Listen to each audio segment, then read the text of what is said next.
everyone. Very nice to have such a reasonable-sized audience here, and so thank you all for coming.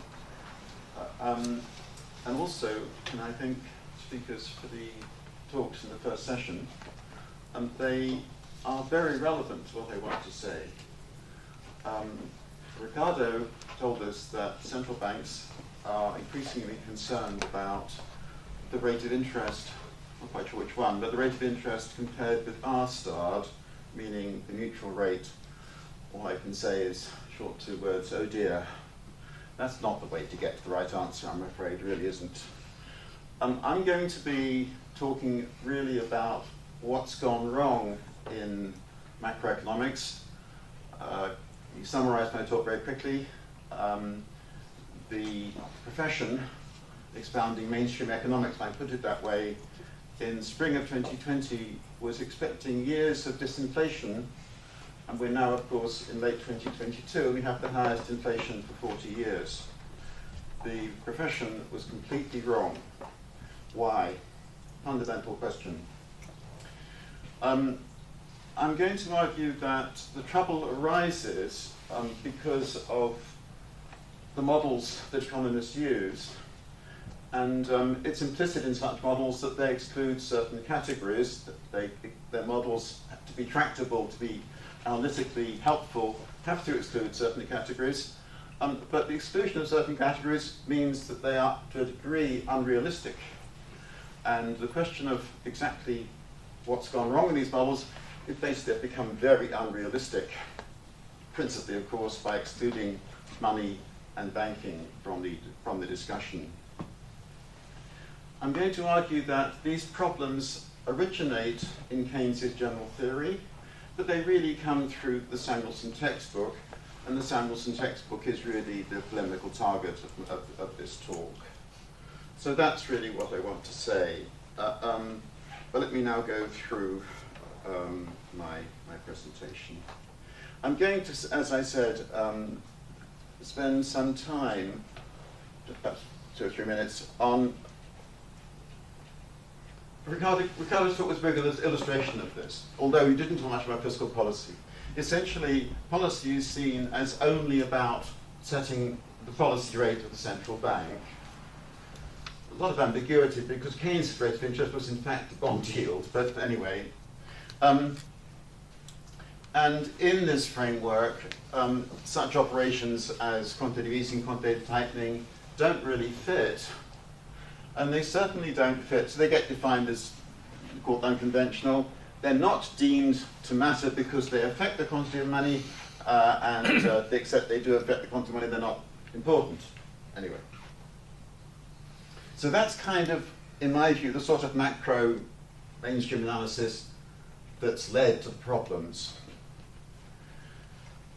The money growth explosion of 2020, and also in the United States 2021, some extent also in Britain and the Eurozone in 2021, seems to me to have led to crisis for this way of thinking. The appeal was very much these concepts of aggregate demand, aggregate supply. In my view, these are very difficult to define and apply in reality, and they're very flaky notions. I know that they're in the Samuelson textbook, but that Samuelson textbook is such a damaging anyway. This is just an example. I'm sorry to be a bit name names, but you have to name names, frankly, sometimes. I think Clarida at the Fed was one of the worst. Krugman, New York Times, repeatedly wrong. He has admitted that he was wrong, it's a big deal. Olivia Blanchard, again, things she said in the CEPR Vox EU portal. By the way, one person who said quite sensible things at that time, not many things were said by him at the time, but actually Charles Goodhart. And just to read, June 2020, the increase in broad money in the USA, M3 broad money, was 26% in the year to June 2020. It was the highest increase since 1943. And just again, Juan and I had said repeatedly in the previous weeks, there's an inflationary boom coming up, etc. And indeed quantified it as inflation of 5 to 10% 2 or 3 years from now. This is what the FOMC said. With regard to inflation, participants reiterated their view that the negative effect from the pandemic on aggregate demand was likely to more than offset any upward pressure from supply constraints. So the overall effect of the outbreak on prices was seen as disinflationary. Observing that inflation was running somewhat below the committee's 2% longer run objective before the coronavirus outbreak, some participants noted the risk that long-term inflation expectations might deteriorate, go down. Okay, go down from 2% to 1% to 0.5%. Okay.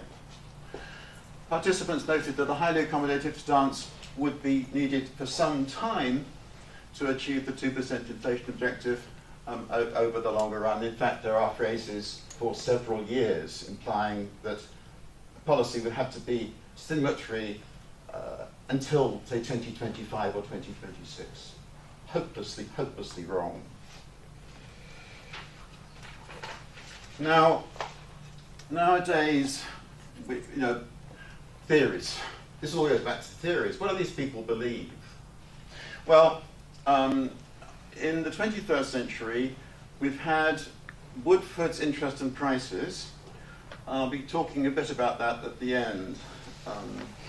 And there's also an article by a chap called David Romer in the Journal of Economic Literature in 2000, Keynesian Macro Without the LM Curve. Okay, basically kicking money out of discussion altogether. Now, I'm going to be arguing today that, in fact, the problems go back well before these two guys. They illustrate the problem, but it goes back well before these guys. And it goes back, as I say, to Keynes and Samuelson. Now, to get there, I've got to show I've read lots of books. So I'm going to talk about, in particular, a chap called Leon Hufwood, and we'll come on to that. But let me just, the nature of macro models. They're going to distill aspects of reality. The world's too big for us to cover everything. We can't, we can only take a little snapshot. We can't take film of the whole scene. So they're going to select categories, note them with symbols. This business of putting in the symbols is quite important because they can show you're clever, because you can manipulate them with geometric and algebraic arguments. And then if you're very clever at these things, you can become professors and so on. But the selection excludes certain categories. Therefore, they are to a degree unrealistic. And so if they are very unrealistic, then they are not. They give bad policy lessons, bad policy messages. Now, Leon Hufwood is one of the very few economists who have made a fuss about this. And in his book, this is,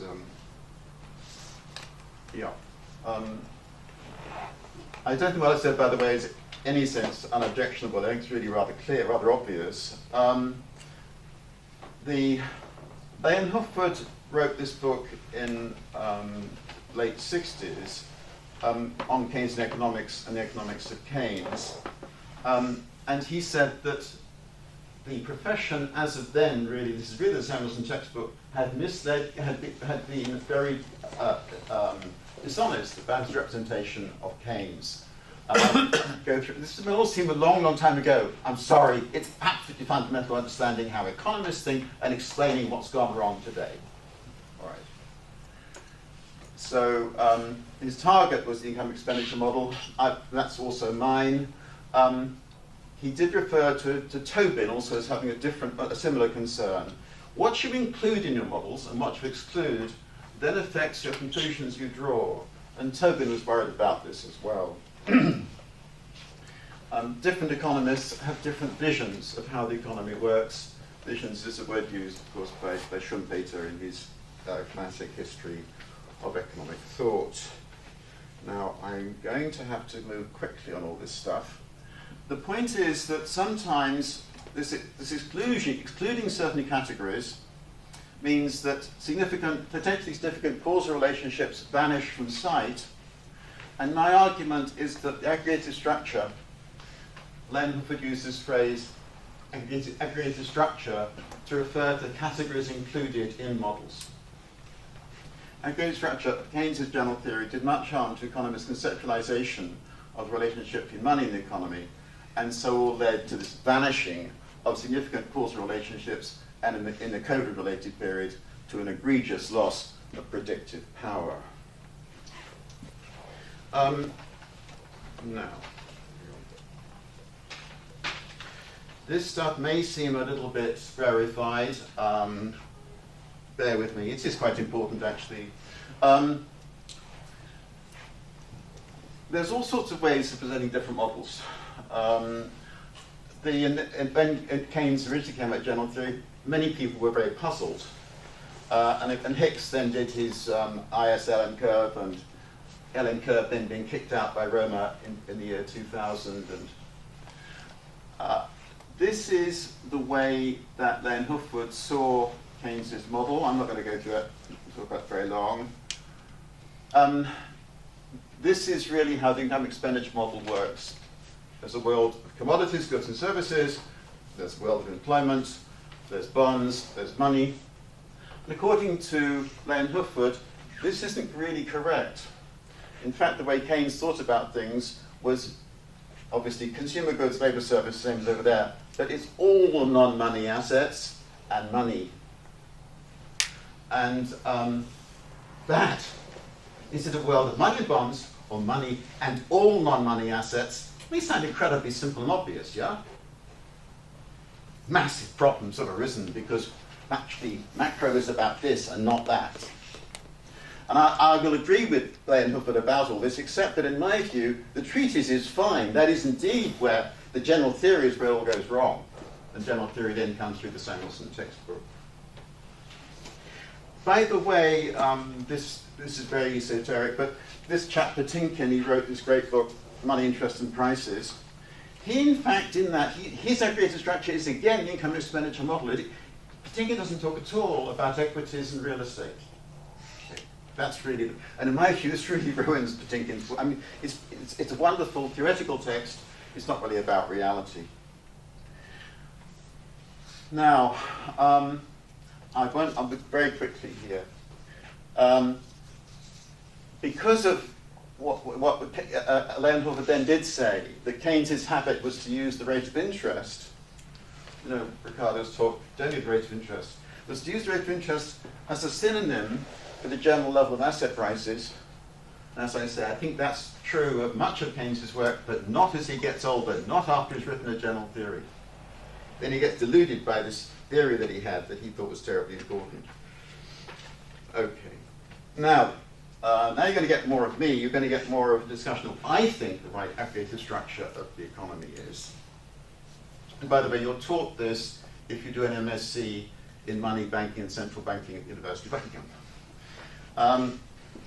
Okay. I want to understand how changes in the quantity of money affect the economy. And I pay particular attention to the implications of changes in the quantity of money on asset markets and then on demand, output, employment, and the price level. And it's all asset markets. This is a point which, the more I think about it, is absolutely so important. The problem with general theory is that what Keynes was trying to do was very naughty.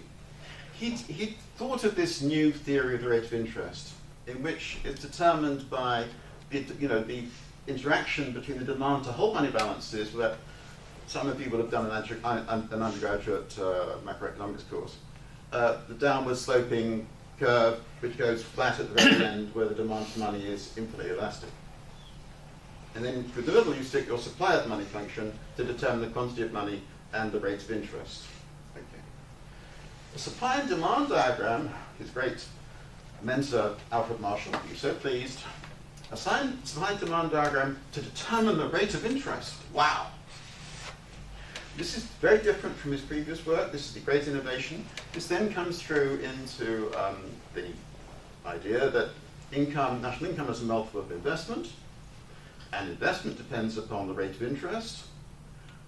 So national income depends upon the rate of interest. It's general theory of interest, employment, interest, and money.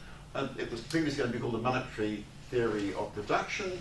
That's what it is. That is the IS function in the general theory that then comes through all the way through, obviously in the Samuelson textbook, in that 2000 David Roma article, in Woodford's book, and all that's really left, I'm jumping a bit, all that's really left of monetary economics has traditionally conceived in modern macro is the IS curve. That's the only bit that's left in terms of determining demand in the three-equation New Keynesian model.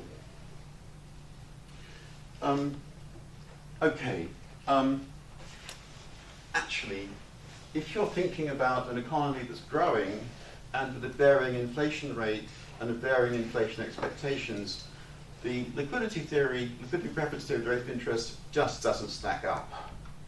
And the way that Keynes made it work, the general theory, was simply to assume most of the general theory that there was no inflation. All right. As soon as you break away from that, you can't really use this theory, in my view. Anyway, for discussion. So what I want to do, in the sort of stuff I do in the MSc and what I want to present to you now, is to argue that this is what I like. This is my aggregated structure. Commodities, labour services, fine. Money, bonds, okay, I don't mind. They exist, don't deny that. And then we want to what I call variable income assets, which essentially is entitlements to residual profit, residual income stream, profit, rents, and so on. So it's mostly corporate equity, some of it unquoted, and also real estate, meaning both commercial real estate and residential, and also some assets that don't generate any income at all, including obviously consumer durables and things like works of art, vintage cars and things like that. Some people, by the way, these things are terribly important. By the way, just as a sort of digression, in Friedman's 1956 quantitative money restatement, his aggregate structure was very different. He had equities and bonds, physical non-human goods, I suppose that's like consumer durables, and then human capital. When I see statements of wealth, national wealth from national statistical agencies, they don't include this. They don't include human wealth. There's no slavery. Anyway, this is just to notice that there's Friedman's approach, and I'm somewhat different. Anyway, now let's think about early 2020. Spring 2020. We had in the, it's 5 months, June, is it 4 months, 5 months to June 2020, we had a 19% increase in broad money in the USA. And that then led to this 26% increase in the previous year. All agents have got excess money holdings. How does that then affect the economy? Obviously, people have got too much money. They're going to try and get rid of the money. So that will lead to substitution out of money into transactions, various range of transactions. There's going to be, given my aggregated structure, transaction in money and commodities, obviously. Okay, so that's going to affect, and in a particular period, of course, there was this huge increase in demand for goods rather than services that then, you know about the impact that on inflation. People couldn't buy services because of that, so there was impact on goods, and there was.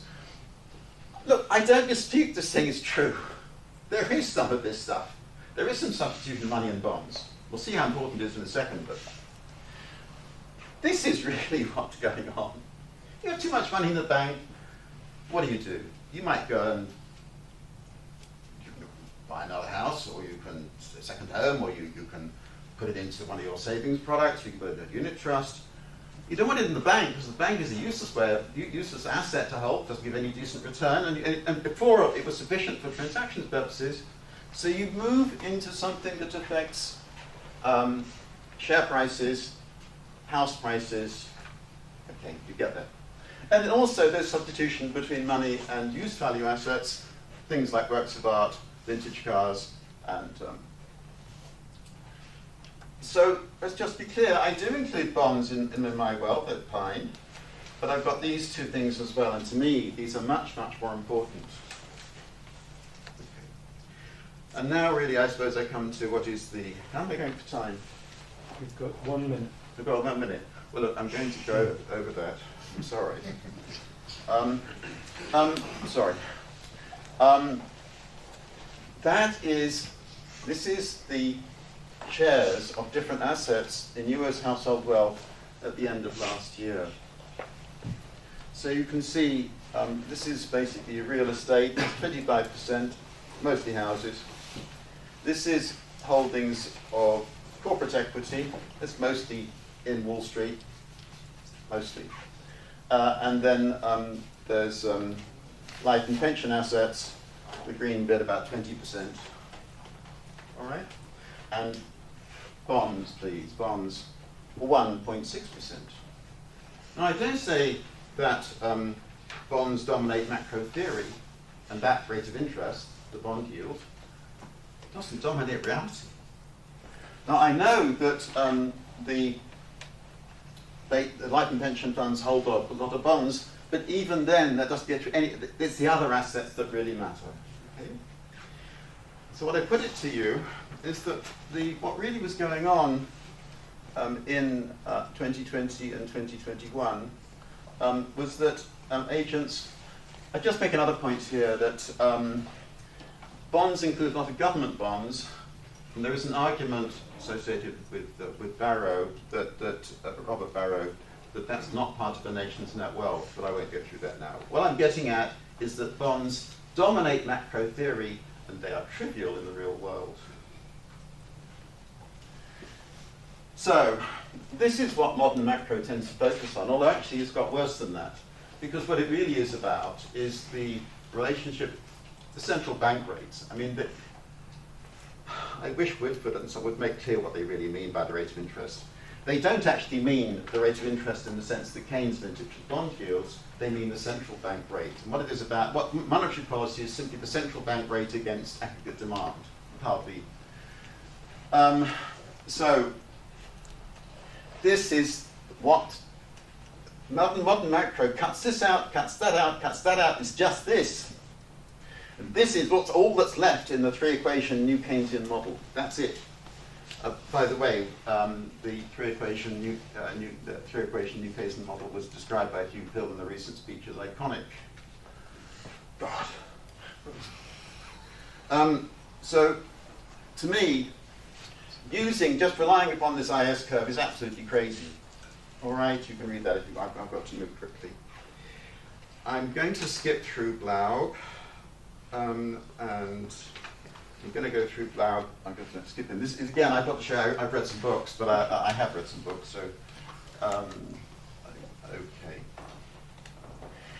okay. Blau called these effects working through asset markets indirect effects, and I don't mind that. In the general theory, it's this effect on bond yields, liquidity preference, yield rate, interest directly held bonds less than 2% of US household assets. There's also this stuff about the rate of interest being important via the loan market. Okay. Look, many people have got no debt. Most large financial institutions don't have any debt. Deliberately not supposed to borrow for a pension fund or a life office, and they're just balancing money against assets. That's all they're doing, money against assets. There are one or two fund managers in the room. They can't borrow for the funds they manage. The stuff about the loan market, so again, it just isn't reality. This is okay. So, let me finish now. I'm trying to finish. What we've really seen since the spring of 2020, late 2020, early 2021, rapid rise of asset prices, particularly equity markets, also house prices. US house prices have risen more in the COVID cycle than in the cycle 15 years ago.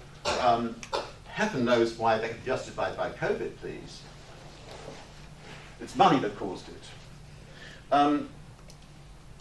As I say, there's a difference between the treatise and the general theory. In the Keynes knew that there's something wrong with the quantity theory of money because it doesn't really bring in the banking system, it doesn't really bring in wealth in the simple statements that have preceded his own work. What I've done here is to include a quote from the preface to the foreign edition of the treatise. This is Keynes writing in the early 1930s. my central thesis regarding the determination of the price of non-liquid assets, all non-liquid assets please, not just bonds, is that given a certain quantity of inactive deposits, certain quantity of money offered by the banking system, and the degree of the propensity to hoard, the demand to hold money, then the price level of non-liquid assets must be at that level which achieves equilibrium between the demand to hold money and the actual quantity of money. And then, much more neatly, this is lovely. This again is, when a man in a given state of mind is deciding whether to hold bank deposits or house property, his decision depends not only on the degree of his propensity to hoard, but also on the price of house property. In other words, the price of house property depends on the level of bank deposits. And why was this stuff not in Samuelson's textbook? Well, it's all tied up really with ideology. And the point was that at that time, capitalism was coming under all sorts of question marks about capitalism. And Keynes and Samuelson went along with this. And obviously there's the pathology of the liquidity trap. The liquidity trap is simply not viable in a world where the choice that investors make is not between money and bonds, but between money and equities and real estate and so on. Basically, the liquidity trap is just a nonsense. All right? So I'm coming to the end. I'm sorry I've taken... a world where wealth holders are above all balancing money against holdings of variable income assets and used value assets. A friend of mine's got vintage cars. I always hear about what's happened to the price of the vintage car market when I see him. It's the world that we live in, all right? Not this funny world where somehow the yield on bonds. The pathology is that the in macro disappear in any sensible macro discussion as irrelevant. And then this is an increase in the quantity of money is always stimulatory. Now this is a very strong statement. That's absolutely what I believe. Can I just say on that front that to me it's very shocking that even into early 2021, the speeches coming out of the members of the Monetary Policy Committee at the Bank of England, is it possible with monetary policy to stimulate the economy and get us out of this? That's what they continue to be worried about right through into spring of 2021 when they'd already done things that were going to cause rapid inflation. Let me now finish off this. Samuelson then, as Krugman has said, that the dominant influence on him is Samuelson. Krugman is the most influential economist in the world, there's no doubt about that. And then let's just look at this book. Woodford's Interest and Prices. What is its aggregative structure? Look at it. Read the book. It's very hard, by the way. It's deliberately hard. He's such a clever guy, isn't he? There's nothing on commercial banks, nothing on inside money, meaning bank deposits, nothing about a separate corporate sector. The companies, the dominant employers, decision that they're the dominant people, organizations take decisions about production in modern economies. Nothing, they're not separate identical. Nothing on financial markets, non-money asset, not even bond. Curiously, quite difficult to find references to bonds in this book.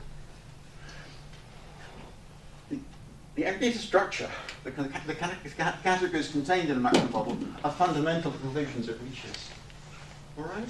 Obviously. So, anyway, it's not that surprising that Woodford didn't understand how QE works. And he actually said so in an article in the Financial Times in August 2011. I'm not sure if you then, and some of us wrote a letter in protest against this article, which I'd in fact written. He says that quantitative easing has always been, the theory has been flimsy. He says that the channels by which changes, he says the base, makes me so cross, it's always pleased the quantity of money that matters. How they affect, he says they're obscure. If you have a model like his, not surprisingly so, okay, I'll stop. Tim, thank you, Tim. That was great.